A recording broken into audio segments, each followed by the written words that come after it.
1923 में ब्रिटिश राज ने एक बिल पास किया कि सरकार का जो भी मुद्दा हो वो राज रहेगा। Official secrets act of 1923। हमें स्वाधीनता मिली, नाम की डेमोक्रेसी भी मिली और 60 साल बीत गए उसी एक्ट के साए में। 2005 में Right to Information Act pass किया गया। वर्षों का आंदोलन रंग लाया। सही मायनों में डेमोक्रेसी की किरण दिखाई दी। पर इस आंदोलन को अब देश के हर कोने कोने तक पहुंचाना है। करोड़ों दिल एक आवाज में करेंगे सवाल अपने हक के लिए, आरटीआई के सहारे। सवाल बहुत है। बत्ती क्यों गई? कौन जिम्मेदार है? स्ट्रीट लाइट किसके दायरे आता है? म्युनिसिपैलिटी या पावर कंपनी? मुद्दा यह है कि इन सवालों के जवाब कौन देगा? जवाब देंगे हम, आप और मैं, जो टैक्स देते हैं। सरकारी दफ्तरों के चक्कर काटते काटते जिंदगियां बीत जाती हैं, फिर भी ये 100 करोड़ की आबादी वाले देश में कोई कुछ नहीं बोलता। सरकार को गाली देना, भ्रष्टाचार से तंग आकर उसकी तरफ उंगली उठाना, ये सब बहुत आसान है। बहुत आसान है एक अंधेरी गली में लड़खड़ाते हुए कहना कि इस देश का कुछ नहीं हो सकता। मैं भी यूनिवर्सिटी में एक ऐसी गली से गुजरा। अचानक ये एहसास हुआ कि गली अंधेरी नहीं थी, बस हम लोगों ने देखना बंद कर दिया। We had chosen not to see the obvious. If we don't change things, who will? आज मेरे हाथों में दम है कि म्युनिसिपल कॉर्पोरेशन का एक इंजीनियर मुझे सर कह के बुलाता है, गाड़ी में बिठाकर सड़कों का सर्वे करवाता है। But it's not about the power. It's about the desire in my heart to light up the streets, to change things. मैं कोई सुपर हीरो नहीं, I'm just a common man. बस अब अपने अधिकारों और जिम्मेदारियों की पहचान है। आदित्य, जिसको शायद अभी भी अपनी माँ को बताना पड़ता है कि घर लेट क्यों आया, या इस महीने 100 रुपए पॉकेट मनी ज्यादा क्यों चाहिए, उसी आदित्य की एक एप्लीकेशन पर 20 गवर्नमेंट ऑफिसर्स भागे आते हैं स्ट्रीट लाइट ठीक करने। लाखों रुपए के बजट सैंक्शन हो जाते हैं उसके इलाके के रास्तों के लिए, बस एक आरटीआई एप्लीकेशन का दम पर। और आज आदित्य अकेला नहीं है, उसके जैसे कई साधारण नौजवान हैं जो आरटीआई के दम पर बदलाव लाए हैं।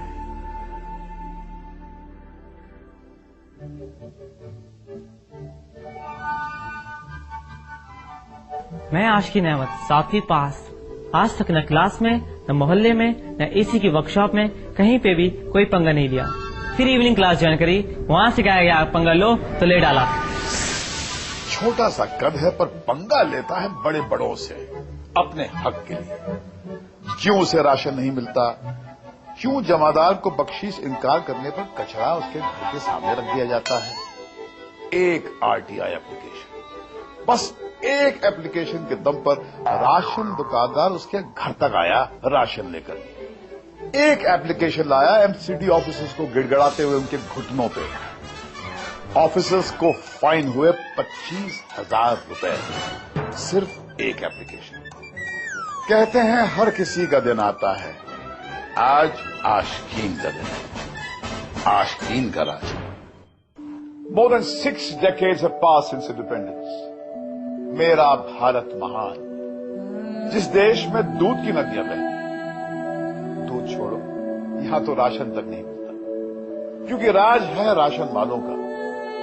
जो आवाज उठाए उसका गला काट, तो कोई क्या करे? फिर आवाज उठाए, एक बार फिर। कटे हुए गले से आवाज निकलती रहेगी जब तक चोरी की धार न रहे। पर कौन उठाएगा ये आवाज? Every morning when Santosh leaves for work, she doesn't know what she might face today. When she raised her voice, she didn't expect her life to become a Bollywood plot. But she has seen more bloodshed than she had bargained for. Ration ना मिलने पर उसने आवाज उठाई ration दुकानदारों के खिलाफ, अपने लोगों के लिए। एक नहीं, दो नहीं, 3 बार गला काटा गया आवाज दबाने के लिए। पर जब दिल में आग लगी हो तो एक आवाज दुनिया हिला सकती है। वो आरटीआई एप्लीकेशन फाइल करती गई और उस पर हमले होते गए। संतोष पे आखिरी हमले के बाद पूरे इलाके ने राशन का बहिष्कार किया। आंदोलन ने एक नया मोड़ लिया। अब राशन दुकानदार को अपने लाइसेंस बचाने के लिए संतोष के दरवाजे पर आना पड़ा।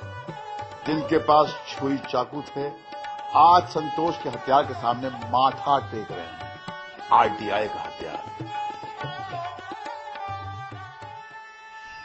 अब सबको राशन समय पर मिलता है और दुकान वाला भी इज्जत से बात करता है।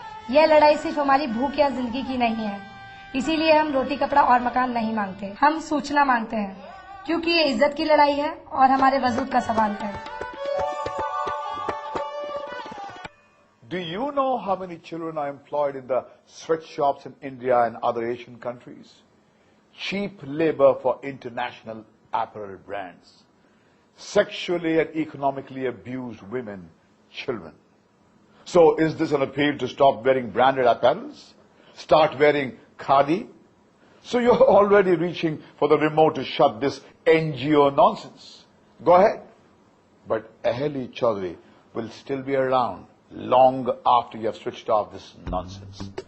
A psychology graduate, Aheli kicked a lucrative job 3 years back to do some soul searching. I was doing a social audit in the branded apparel factory in Tirupur, and I was shocked to see the exploitation of children and women there. I sent in my report and I was just happy to think that things will be taken care of. A few months down the line, I just realized it was all a farce, a facade to meet international standards. I realized the problem had to be addressed at a more basic level. If they were educated, they wouldn't have been exploited. It's not as simple as it sounds. Educating the slum dealers of Kalyanpuri and educating them on RTI was a small step. But every journey, however long, begins with that one small step. Aheli has organized movements to popularize RTI, to arm students and villagers with their rights. She continues to spread the fire. प्रधान जी हैं? कौन है प्रधान जी? यही सोच रहे हैं ना आप? कितनी उम्र होगी इस प्रधान जी की? 50-60 तो होगी, है ना? गौर से देखिए, ये हैं जगदम्बा कैंप के प्रधान जी। उम्र 25 साल। अजीब बात है, पानी की एक मशीन ने जगदम्बा कैंप में आग लगा दी। वाटर क्लोरीनेटर सरकार ने लगवाया था, जो कि महीनों से खराब पड़ा था। आरटीआई की एक एप्लीकेशन डाली गई, 1 हफ्ते में सारे सरकारी अधिकारी जाग उठे। सर कहते हुए मेरे पास आए थे। क्लोरीनेटर ने काम करना शुरू कर दिया। राशन के रिकॉर्ड निकले, सरकारी बजट के खर्चों का ब्यौरा निकला। पहले जब हम अधिकारियों से मिलने जाते थे उनके दफ्तर में तो घंटों खड़े होना पड़ता था, लेकिन जब अब हम जाते हैं मिलने के लिए, अधिकारी हमें खड़े मिलते हैं। अशोक ने प्रधान की कुर्सी ठुकरा दी। उसे इन लोगों के दिलों में रहना था, आगे बढ़ना था। किसी कुर्सी से बंधे रहने में क्या रखा है? सौरभ ने 2006 में जोश शुरू किया, आरटीआई की ताकत को हर दिल तक पहुंचाने के लिए। यूनिवर्सिटीज के राज, पीडब्ल्यूडी के खर्चों के राज, गवर्नमेंट ग्रांट्स के राज, सब पर्दाफाश हो गए। पर लड़ाई तो सिर्फ शुरू हुई है। एग्जाम्स हो या कॉलेज कैंटीन का टेंडर, स्ट्रीट लाइट्स हो या सरकारी स्कूल, सरकार का पैसा हमारा है। इंफॉर्मेशन तो हम लेके रहेंगे। सौरभ कहता है कि ये सोशल सर्विस नहीं बल्कि फैशन होना चाहिए, देश को बदलने का फैशन, ताकि हर नौजवान को इस पर नाज हो। आरटीआई चाहे फैशन हो या हथियार, हर इंडियन की जरूरत है। कर सवाल, आरटीआई जवाब निकालेगा। हमारा हक है, बस कर सवाल। सौरभ, आदित्य, अशकीन, संतोष, आहेली, अशोक क्रांतिकारी नहीं है। ये आपकी और मेरी तरह करप्शन से थके हुए हैं, तंग हैं सरकार के अंधेपन से। उनके सवालों ने गवर्नमेंट को हिला के रख दिया है। आपके भी कुछ सवाल होंगे जिनका जवाब आपको नहीं मिला, तो पूछिए, करिए सवाल। ना हो चुप्पी, ना हो आंसू, ना हो ताले, तो आज कर ले, कर सवाल, कर सवाल, कर सवाल, कर सवाल।